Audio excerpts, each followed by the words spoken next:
नमस्कार विद्यार्थियों, महाराजा Surajmal PG college अजयपुरा की ऑनलाइन क्लास में आप सबका स्वागत है। हम अध्ययन कर रहे थे रीतिकाल के प्रमुख कवि व उनकी विशेषताओं के बारे में। आज हम चर्चा करेंगे रीतिकाल के एकमात्र प्रकृति चित्रण करने वाले कवि सेनापति के बारे में।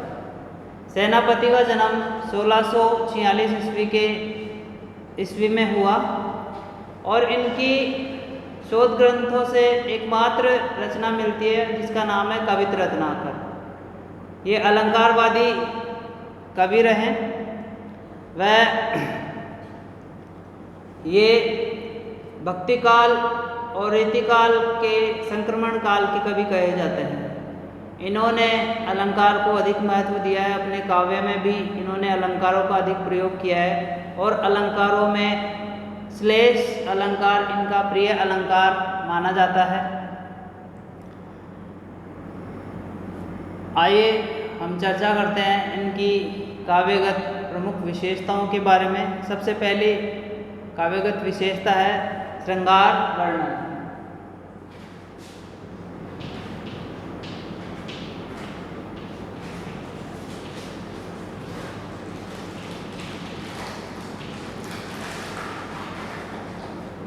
सभी रीतिकालीन कवियों ने अपने काव्य में श्रृंगार को अधिक महत्व दिया। इससे सेनापति कैसे बच सकते थे? उन्होंने भी अपने काव्य में श्रृंगार को अधिक महत्व दिया है। श्रृंगार में संयोग व वियोग दोनों रसों को इन्होंने शामिल किया है। और कवित रत्नाकर जो इनकी प्रमुख रचना है, एकमात्र रचना कही जा सकती है, उसमें इन्होंने ऋतुओं व श्रृंगार रस का सरस वर्णन किया है। आइए इनके कुछ उदाहरण देखते हैं श्रृंगार वर्णन से संबंधित। इसमें उन्होंने अपने नायिका का रूप सौंदर्य का वर्णन किया है, उसके अधरों की प्रशंसा की है। वह वर्षा ऋतु के दौरान नायिका की मानसिक स्थिति कैसी होती है वो इन उदाहरणों में देखने को मिलेंगे। आइए देखते हैं पहला उदाहरण, जिसमें स्वकीय नायिका का मानसल चित्रण किया है। उसकी कुछ पंक्तियां हैं, देखिए। फूल सो बाल की बनाई, फूलन सो बाल की बनाई, गुही बेनी माल, भाल देनी बेंदी, मृग मद की असित है। किसी नायिका के सौंदर्य का वर्णन करते हुए सेनापति है वो कह रहे हैं फूलन सो बाल की बनाई। उस नायिका ने अपने बालों में फूलों को सुसज्जित किया तो ऐसा लग रहा था कि वो फूलों से ही उसके बाल बनाए गए।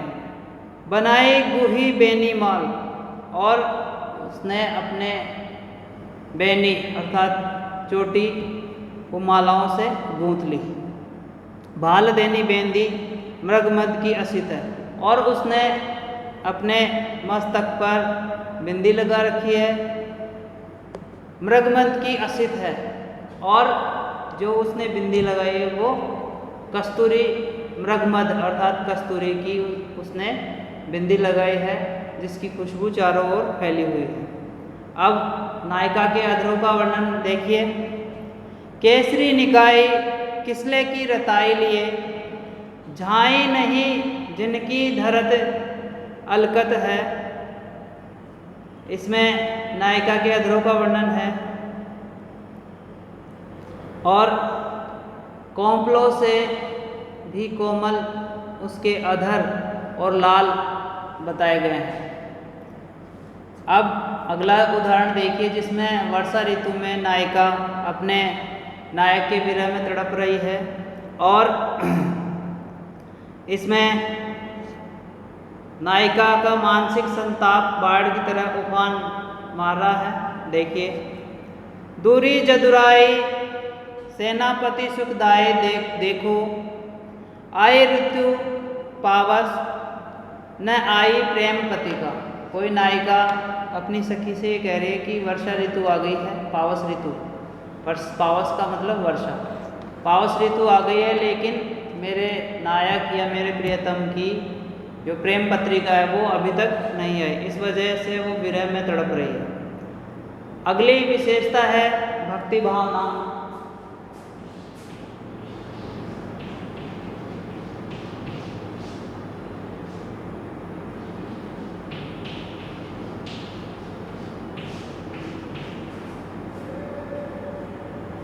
ऋतुकालीन कवि श्रृंगार को महत्व अधिक देते थे, लेकिन जब वास्तविकता से वो रूबरू होते, राजाओं के आश्रय से वंचित हो जाते, तब उन्होंने ईश्वर के पदों की रचना की। उनमें से सेनापति ने भी अपने आराध्य भगवान श्री राम के पदों की रचना की है। और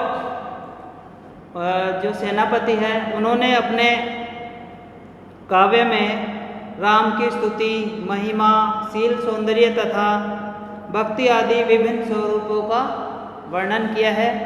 राम वर्णन का एक उदाहरण देखिए। एति राम कथा तह कैसे के बखाने नर, जाते ए विमल बुद्धि बानी के बिहने हैं। इसमें राम की प्रशंसा की गई है। अगला उदाहरण देखिए गंगा की पवित्रता के बारे में, जिसमें उनके गंगा से संबंधित विचार प्रस्तुत हुए हैं।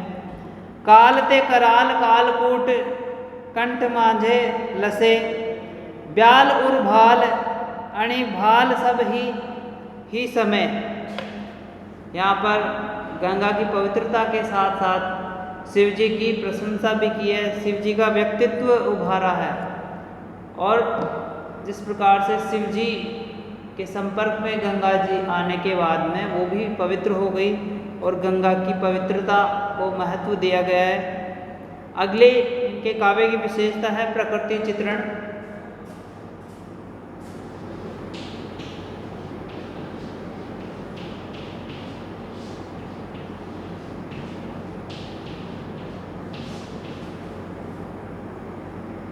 अधिकांशतः ऋतुकालीन कवियों ने अपने काव्य में श्रृंगार रस का वर्णन किया है और श्रृंगार रस वर्णन में ही प्रकृति वर्णन को भी शामिल किया है। जहाँ पर श्री कृष्ण के पद आए वहाँ पर प्रकृति वर्णन के भी कुछ पद मिले हैं, लेकिन हम बात करें प्रकृति वर्णन की तो उसमें जो ऋतुकालीन कवि हैं उनमें प्रमुख नाम लिया जा सकता है सेनापति का।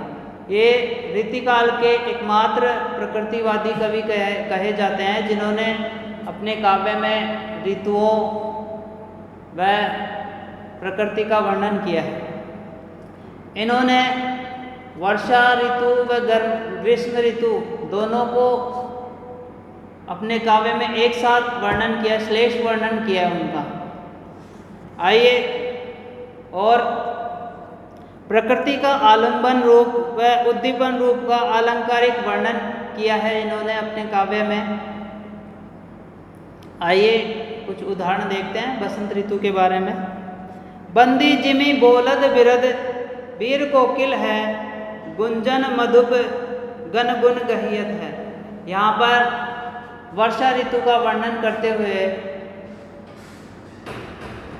यहाँ पर बसंत ऋतु का वर्णन करते हुए सेनापति कह रहे हैं और बसंत ऋतु को किसी राजा की भांति चित्रित किया है और किसी राजा की प्रशंसा करते हुए बंदी उनकी विरुद्धावली गाते रहते हैं, प्रशंसा करते रहते हैं और जो भंवरे हैं वो निरंतर उनके गुणगान कर रहे हैं कवियों के तरह। तो इस प्रकार कहा जा सकता है कि जो सेनापति है उन्होंने अपने काव्य में प्रकृति चित्रण को अधिक महत्व दिया है। बसंत ऋतु का उदाहरण जो मैंने अभी बताया वो अपने सिलेबस में भी है। जब अपन व्याख्या प्रसंग देखेंगे तो उसमें अध्ययन करेंगे विस्तार से। और अगले इनके काव्य की विशेषता है भाषा प्रयोग।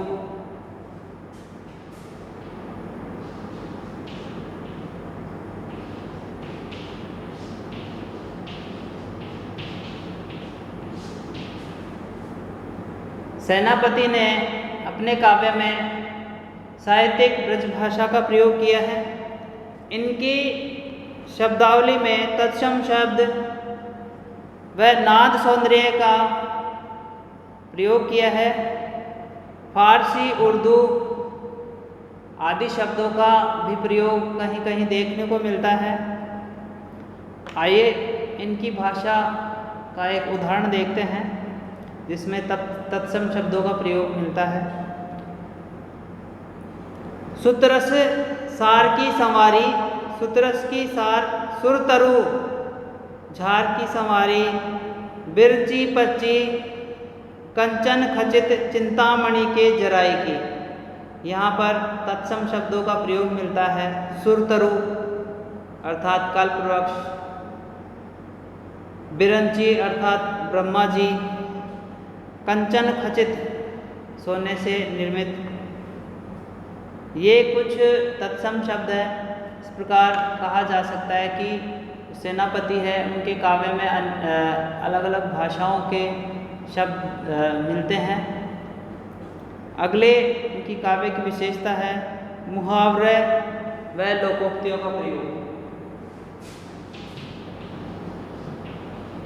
मुहावरे व लोकोक्तियों का प्रयोग।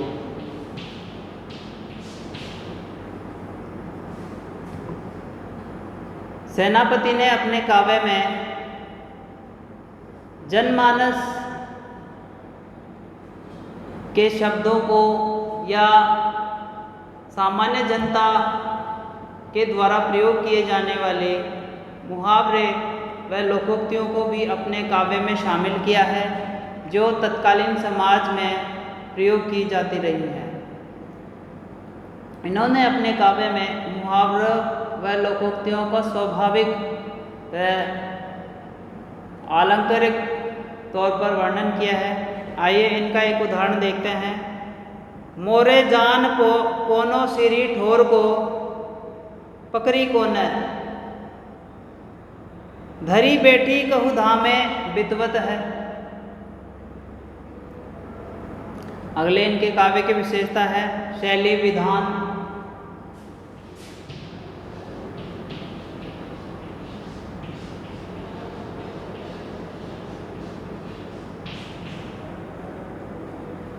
इन्होंने अपने काव्य में विभिन्न प्रकार की शैलियों का वर्णन किया है, जैसे चित्रात्मक शैली और चित्रात्मक है, प्रभावात्मक है, व्यंग्यात्मक है, लक्षणात्मक है आदि शैलियों का प्रयोग किया है इन्होंने। और इनकी चित्रात्मक शैली का एक उदाहरण देखिए। खंड खंड सब दिग्मंडल, जलद जलद सेत, सेनापति मानो श्रृंग फटिक पहाड़ के। यहाँ पर सेनापति चित्रात्मक शैली के प्रयोग कर रहे हैं और इन्होंने अपने पदों के द्वारा बहुत से प्रकृति चित्रण हमारे सामने प्रस्तुत किए हैं। इन्होंने चित्रात्मक शैली के अलावा वर्णनात्मक, विवेचनात्मक, व्यंजनात्मक आदि शैलियों का प्रयोग किया है। अगली काव्य की विशेषता है छंद प्रयोग।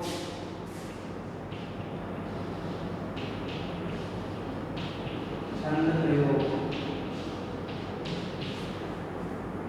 रीतिकालीन अन्य कवियों की तरह इन्होंने भी अपने काव्य में छंदों व अलंकारों का प्रयोग किया है।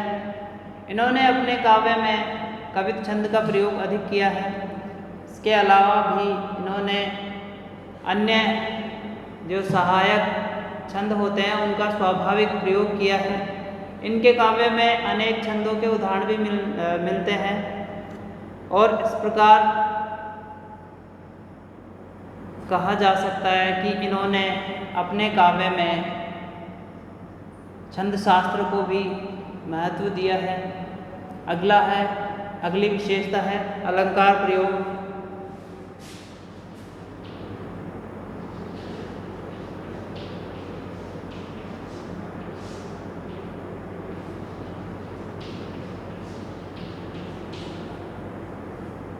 जैसा कि मैंने पूर्व में बताया कि सेनापति अलंकारवादी कवि थे, अलंकार को अधिक महत्व देते थे और इन्होंने अपने काव्य में अलंकारिक प्रयोग किया है और इन्होंने वर्षा ऋतु व ग्रीष्म ऋतु का एक साथ अलंकारिक वर्णन किया है जो बहुत ही आकर्षक व सटीक बैठता है।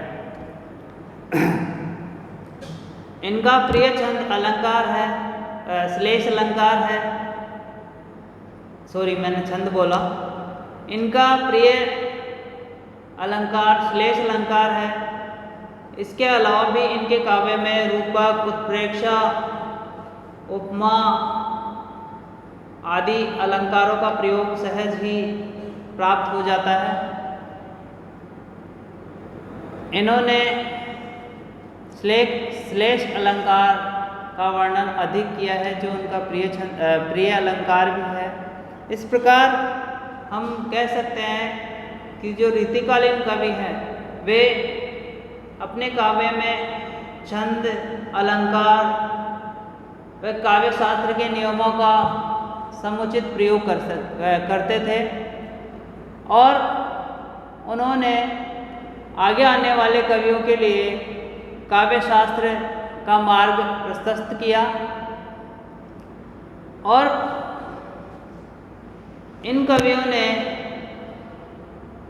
आने वाले कवियों को एक प्रेरणा दी और अंतिम समय में इन्होंने भक्ति भाव से संबंधित रचनाएं भी लिखी जिनमें सेनापति भी है जो अपने आराध्य राम की पूजा आराधना करते हैं और उनकी स्तुति, महिमा आदि की पदों की रचना करते हैं। इस प्रकार ये सेनापति की सामान्य काव्य की सामान्य विशेषताएं रही। आज के लिए इतना ही। धन्यवाद।